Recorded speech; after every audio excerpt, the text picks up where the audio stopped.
Welcome to the Weekday Report for Thursday, June 5th. I'm Jeffrey Zampanti. Here's a brief look at the news. It's been a busy and controversial week for the Kenosha City Council, which abruptly terminated the contract of its computer services provider on Monday. The council voted to kill its relationship with CompSys, a local firm that has handled the city's information technology services for 26 years, in the midst of an investigation into apparent tampering with city and police emails.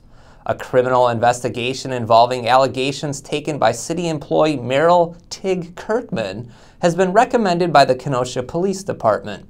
Kirkman, a former CompSys chief information officer, is the focus of a separate investigation by the Racine County Sheriff's Department.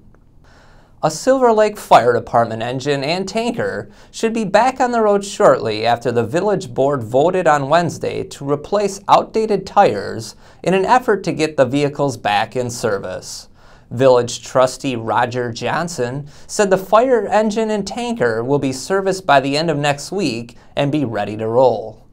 One of Kenosha's busiest fire engines was out of service the past 2 days for planned training sessions in Pleasant Prairie, according to Kenosha Fire Deputy Chief John Poltrock. The decision was called routine by local fire administration, while others perceived the move as unprecedented and irresponsible. Engine 5 was out of service as firefighters took part in an aerial ladder certification course at Pleasant Prairie Fire Station No. 2. Jeremy Ryan, the president of the Kenosha Professional Firefighters Union, said he was never informed of the decision and called it a dangerous and foolish cost-saving move. A local alderman plans to fight the city council's action for discipline involving the use of city email during a 2012 campaign. Alderman Steve Bostrom was reprimanded by council in what amounted to the use of city equipment for one's own financial gain. The complaint was filed by former Bostrom political opponent Mary Magdalene Moser and vetted by the Board of Ethics, which concluded in January that Bostrom had violated the city's code of ethics.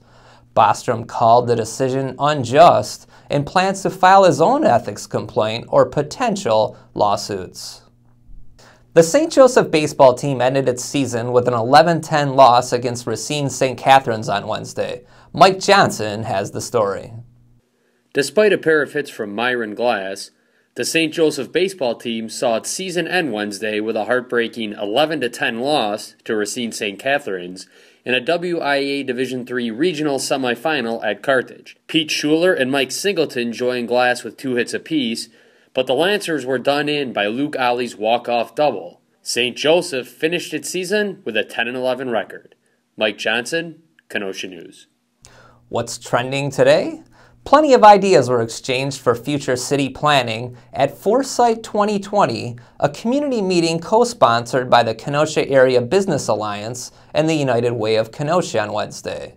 What would you like to see arrive at the former Chrysler site or in the downtown area?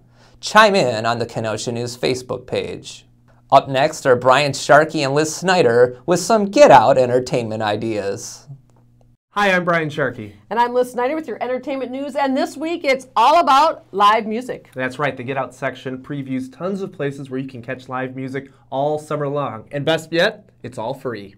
Yes, we'll tell you where to find live music every night of the week in Milwaukee and locally. And Wednesdays, you can check it out locally at the Bandshell with the Kenosha Pops Band. And there's also Twilight Jazz at Kemper Center, and then Peanut Butter and Jam will be starting, and there's the new Tuesdays at the Shell. In addition, you can also see student-directed plays at Indian Trail High School and Academy starting this weekend. And outdoors in Kennedy Park Saturday and Sunday is the annual out-of-sight kite flight, so I hope they get some wind. I hope so too.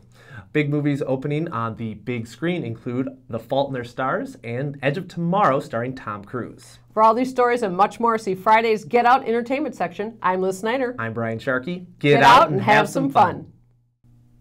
Thanks, Brian and Liz. Now here's a look at what we're working on today. Dredging of Kenosha's harbor has begun. I'll have a story on this ongoing project for Friday's paper. Pick up a copy of the Kenosha News and check kenoshanews.com for all the details on these stories and more. I'm Jeffrey Zampanti with the Weekday Report.